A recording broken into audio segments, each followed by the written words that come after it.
Bem-vindo ao programa Entre Nós. Hoje temos connosco Alberto Oliveira Pinto, professor universitário e escritor. Alberto Oliveira Pinto, muito obrigada por ter aceito o convite. É natural de Luanda, veio para Portugal, para Lisboa, creio, muito jovem, sim, mas nunca se esqueceu da sua terra natal, pois não? Não, ficou sempre presente em mim e o meu primeiro livro acabou por abordar Angola. Sempre. Isto porque começou a investigar, tem um mestrado em História de África, sim, mas antes de ter concluído e realizado, obviamente, este mestrado, investigava já por conta própria muito da cultura africana e da interpenetração entre a cultura portuguesa e a cultura africana, nomeadamente em Angola. O que é que lhe ficou da sua infância? Eu sei que veio para Lisboa com 8 anos de idade. O que é que lhe ficou da sua infância que o marcou tanto e que o levou a ter sempre, ao longo da sua vida e da sua carreira, este interesse por África? Em primeiro lugar, se me permite, gostava de fazer só uma pequena retificação. Não diga África, diga Angola, porque a África é um continente imenso, muito grande, tão grande ou maior do que a Europa. Portanto, Angola é uma realidade concreta, política, completamente diferente dos outros países africanos. Portanto, todos têm a sua realidade. É Angola que me interessa. É Angola que me interessa. Se lembra muitas vezes, mas em minha casa, na minha família, que viveu em Angola, é frequente dizerem, quando estávamos em África, eu costumo brincar, ficar sempre? dizendo, mas estávamos aonde? Estávamos no Cairo, estávamos no Cabo, estávamos em Tombuctu, em Zanzibar, aonde? Quer dizer, esse é um problema português e deste fenómeno da lusofonia, meter a África toda no mesmo saco. E a África pressupõe realidades políticas, culturais completamente distintas. E sociais completamente distintas. Eu estive sempre ligado a Angola. Mas devo dizer uma coisa, o meu percurso de regresso a Angola, ao longo da minha adolescência aqui em Lisboa, passou por todas essas questões ligadas ao exotismo que estava dentro de nós, que estava culturalmente dentro de nós. Por exemplo, para chegar a certos aspectos da cultura africana, angolana, que eu não conhecia, que me estavam vedados por aquilo que o Landino Vieira chamou a fronteira do asfalto, portanto, em relação ao Moseque, eu tive que lá chegar através, por exemplo, da leitura dos brasileiros, da leitura dos escritores da Bahia. Eu só há 10 anos é que comecei a perceber porque é que na ilha de Luanda os pescadores de vez em quando batiam com as mãos na areia e começavam a gritar lá para baixo, a cubar, como se dizia. Isso acontecia porque? Acontecia porque estavam a interpelar os espíritos dos antepassados. E os espíritos dos antepassados estão na Terra, segundo a tradição quimbundo.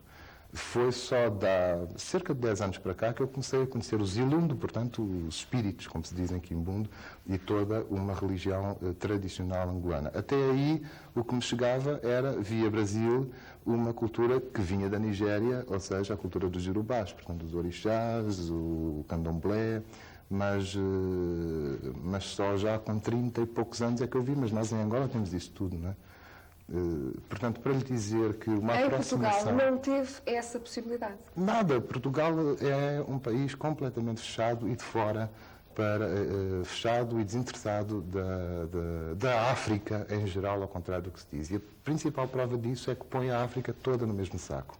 Um português, tenho uma enorme...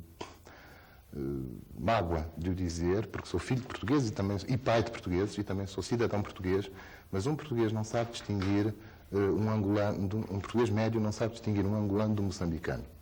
Não sabe, vê um angolano e um moçambicano na rua, às vezes até confunde um angolano com um nigeriano ou com tudo o que seja de cor negra. E não sabe distinguir. É uma coisa que me magoa profundamente. Porque basta ouvir a pronúncia, por exemplo. Dupla nacionalidade. Sim. É, portanto, uma amálgama das duas culturas, da cultura portuguesa e da cultura angolana? Não sei se sou uma amálgama.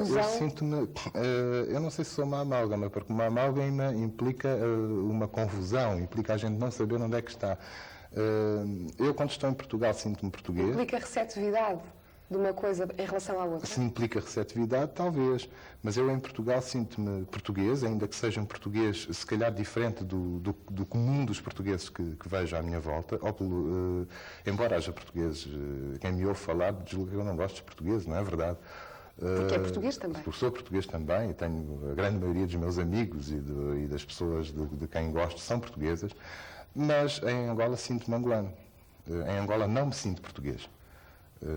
Ainda que conviva, inclusive com os meus próprios filhos. Meus filhos são portugueses, eu sinto-me pai deles quando lá vou, estou muito bem com eles, mas eu não sou compatriota deles, lá, nem dos meus pais.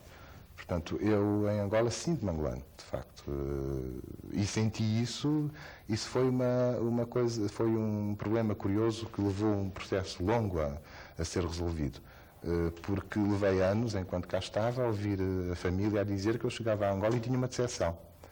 E quando é que regressou a Angola? Chegou a Portugal com 8 anos? Regressei a Angola com 34 anos, em 1996.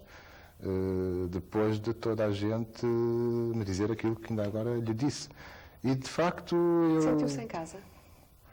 Eu senti-me em casa, senti que a casa estava toda desarrumada, mas senti-me em casa. Senti que a casa estava toda desarrumada, que a casa estava... Ou seja, que eu conhecia os cantos da casa, mas que precisava de conhecer quem é que vivia nessa casa comigo, que ao fim e ao cabo era quem vivia nessa casa, portanto os angolanos, o povo angolano era-me familiar, mas eu comecei a sentir que de facto tinha que me aproximar, porque a própria realidade da minha infância, que no fundo era a realidade colonial, portanto hoje já posso falar desta forma depois do percurso de investigação que tenho vindo a fazer. Foi ganhando consciência dessa realidade de colonizador colonizado. Exatamente. Com uma tenra idade. Disse-me, antes de começarmos esta conversa, que com 2 anos começou a ter essas noções. Sim, com 2 anos é quando a gente começa a ter as primeiras percepções das coisas. E depois tive-as já de uma forma muito mais incisiva, com 6, 7, 8 anos.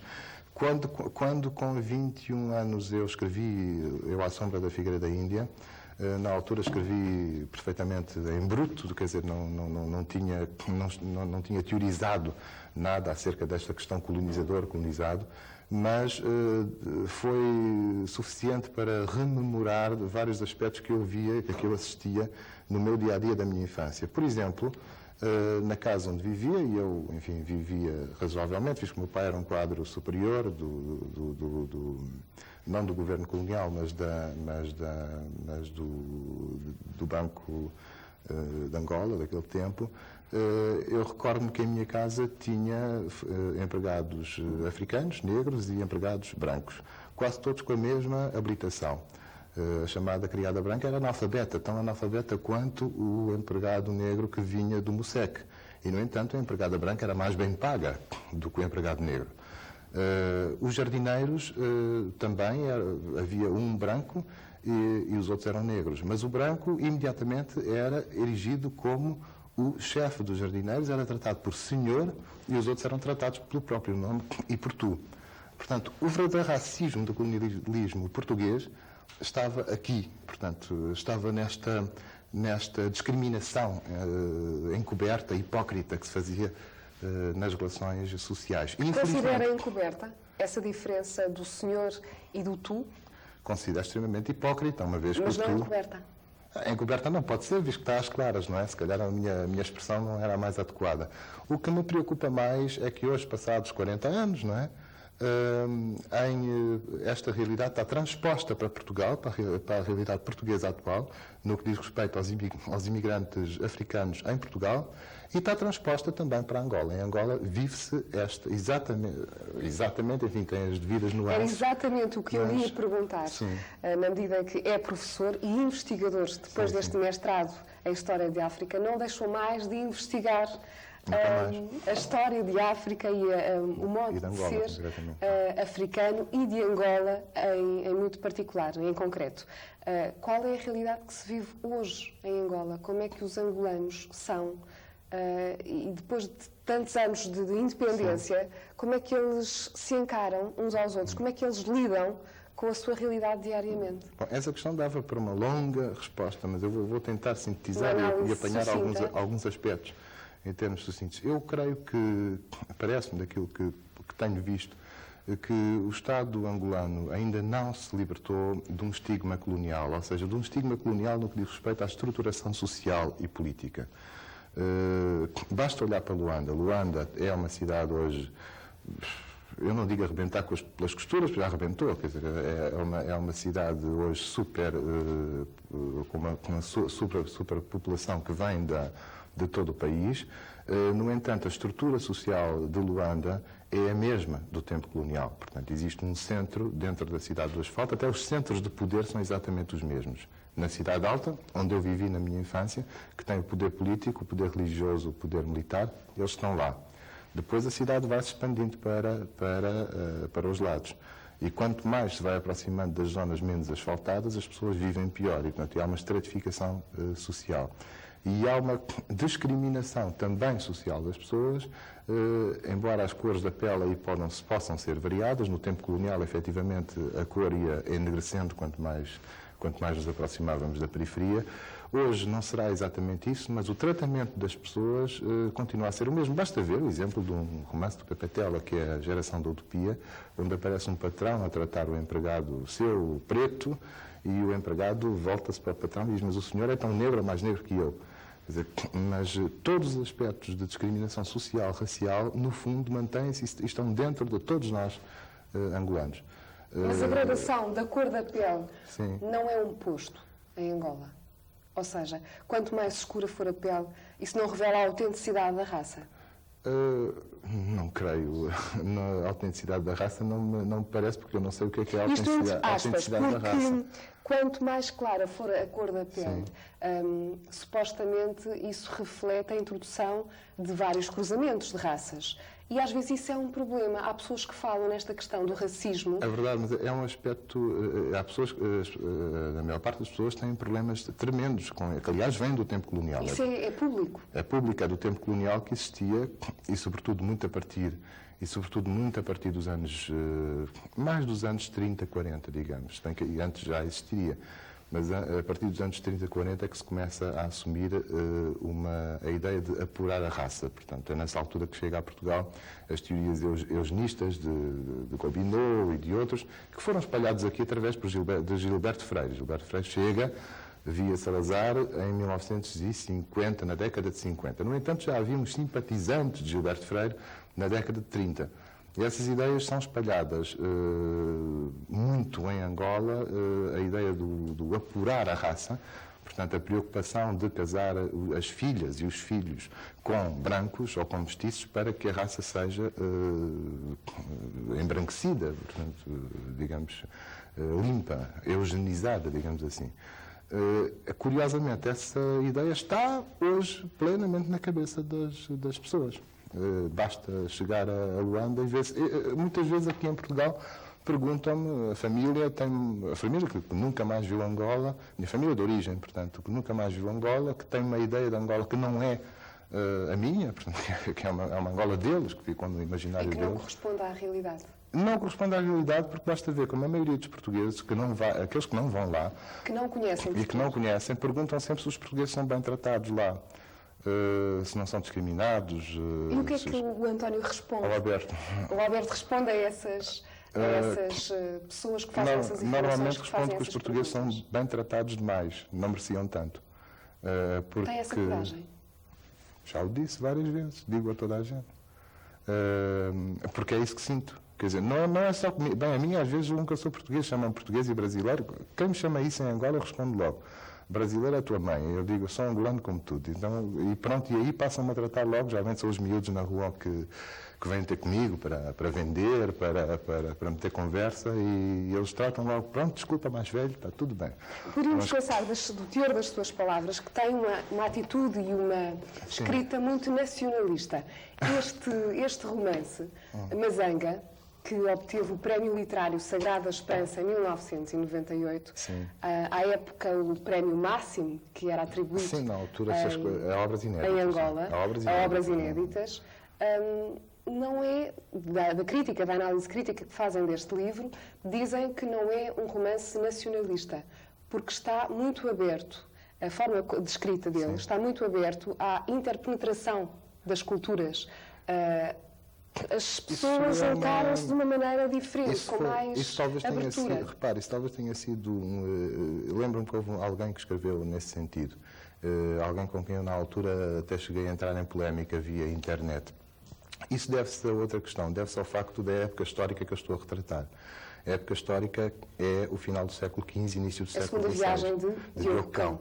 E, efetivamente, as viagens de Diogo Cão eram viagens diplomáticas, eram viagens de acordos Estado a Estado. Portanto, o rei do Congo, o chamado Reino do Congo, era um Estado organizado. E havia troca de contrapartidas entre o Congo e Portugal. E, nesse sentido, há, de facto, um encontro de portugueses com congoleses, portanto, com negros, com africanos, que é de igual para igual. Isso terá levado algumas pessoas a pensar, olha, curioso, este não mostra as coisas de uma forma nacionalista, de uma forma de pretos contra brancos, mostra eles a negociar. É justamente aí que vai o final da Mazanga. Então com a época, Prende-se com a época. O final da Mazanga vai mostrar justamente como é que se começa a entrar num vínculo colonial. E começa-se a entrar num vínculo colonial a partir do momento... Porque a questão do colonialismo... o colonialismo é um fenómeno pelo qual somos todos responsáveis, não apenas os que são de origem europeia, os europeus, como também os africanos. O colonialismo começa a partir do momento em que há contrapartidas de parte a parte, em que os africanos, neste caso aqui o Congo, as elites do Congo, em que os africanos percebem que alguns dos seus valores estão em crise e que a forma de conseguirem assegurar o seu poder é aderir a valores europeus, nomeadamente o cristianismo, que vão justificar a emergência de novas classes sociais que, por sua vez, só conseguem valer-se do ponto de vista económico se aderirem ao tráfico de escravos depois para o continente americano, via europeus. Portanto, isto é tudo uma bola de neve que se vai entrosando. Que tem por base as contrapartidas. Que tem por base as contrapartidas. E, portanto, os homens dominam-se uns aos outros. E nesse jogo de domínio, sim, há quem vença, há quem lidere. Exatamente. E há quem seja liderado. Há quem domine e há quem seja dominado. É muito complexo. O período da Mazanga é um período embrionário. Ver depois o... Por isso é que optou por este período, por este século em concreto. E decidiu romancear, ficcionar um pouco também esta temática. Ainda que com rigor histórico, obviamente. Eu, na altura, tinha um sonho, enfim, não desisti de o realizar. Depois, se não continuei a escrever muita ficção, foi porque me voltei, de facto, para a investigação universitária. Mas, na altura, eu tinha um sonho de criar uma família que fosse, ao longo de gerações, percorrendo toda a história de Angola, inclusive até à atualidade. Acabei por dar um salto abrupto 3 anos depois, porque 3 anos depois o meu amigo Jacques dos Santos, em Luanda, desafiou-me para, quando foi a comemoração dos 25 anos de independência, para escrever uma história sobre a independência. Eu não estava em Luanda no tempo da independência, vivia a independência em Lisboa, via televisão.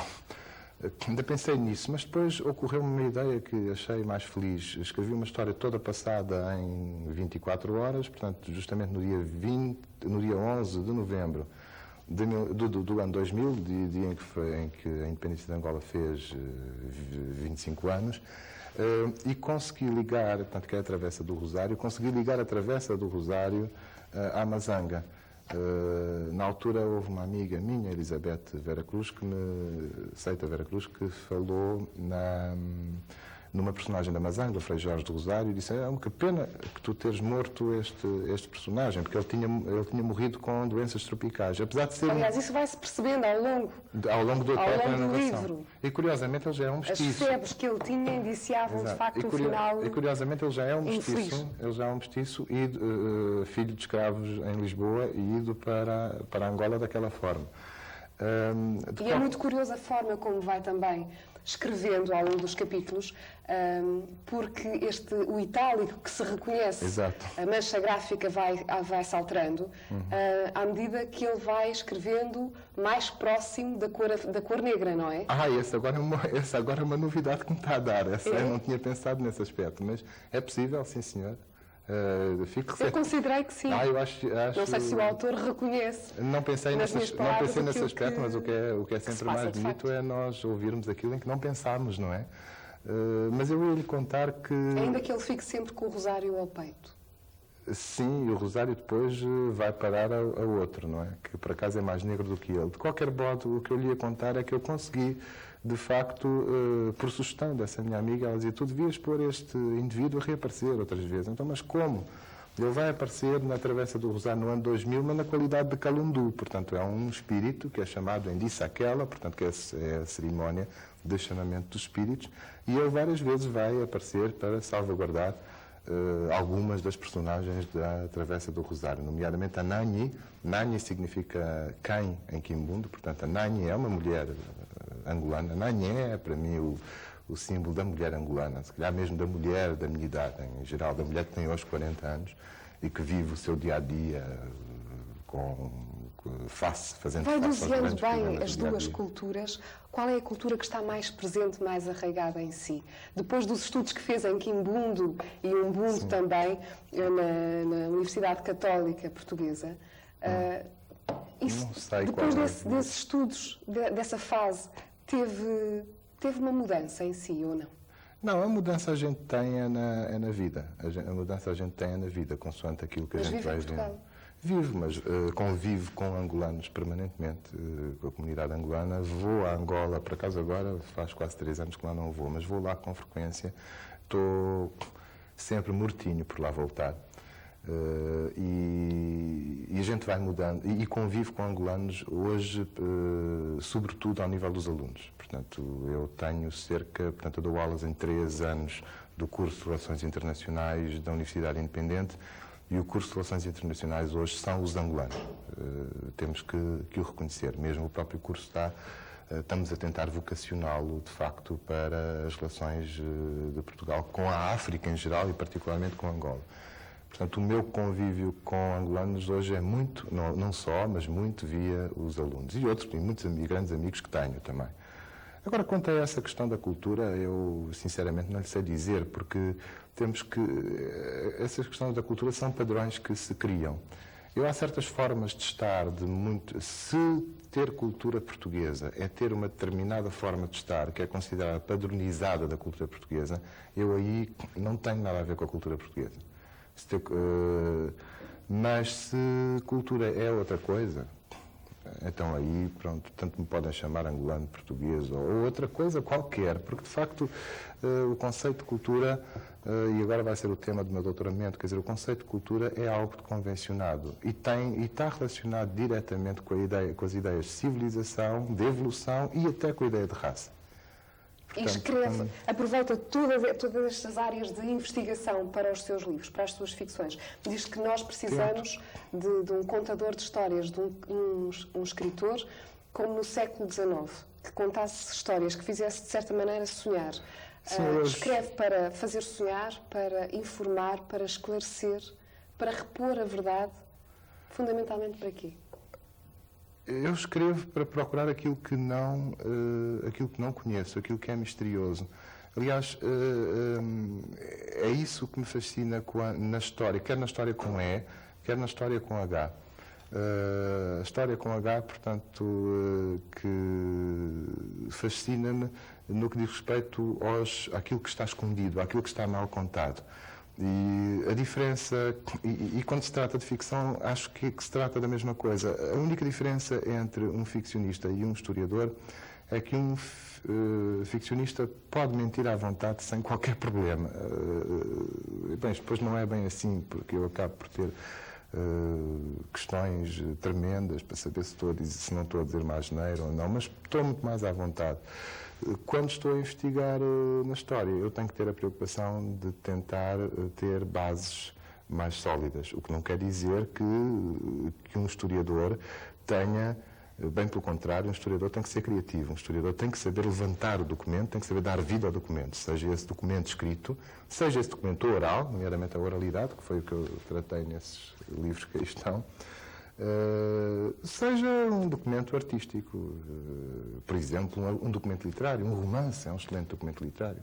Eu gosto hoje, isto é um vício que adquiri nos últimos anos. De antes, enfim, eu agora estou a ver se reaprendo a ler romances apegando-me à estética, romance e poesia apegando-me à estética, mas estes anos em que andei no estudo da história, parece que deixei isso de lado. Então a minha preocupação ao ler um romance, ou mesmo ao ler uma poesia, era começar a procurar os lados perversos do autor.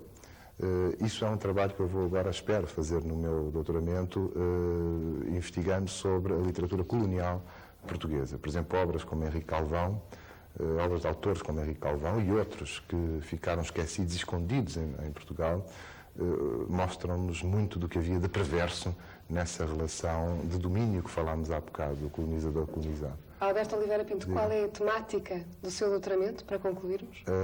É o olhar do colonizador português sobre o homem angolano, através da literatura, mas também através de outras formas de texto do jornalismo. E depois, como é que o angolano consegue apropriar-se desse mesmo olhar e caminhar para uma identidade. Ficamos a aguardar por todos esses estudos. Muito obrigada por ter aceito o convite do Entre Nós. Assim termina mais um Entre Nós, hoje com a presença do professor universitário e escritor Alberto Oliveira Pinto. Se nos quiser enviar mensagens, pode fazê-lo através do e-mail entrenos@univ-ab.pt. A equipa do Entre Nós despede-se e conta consigo no próximo programa. Obrigada.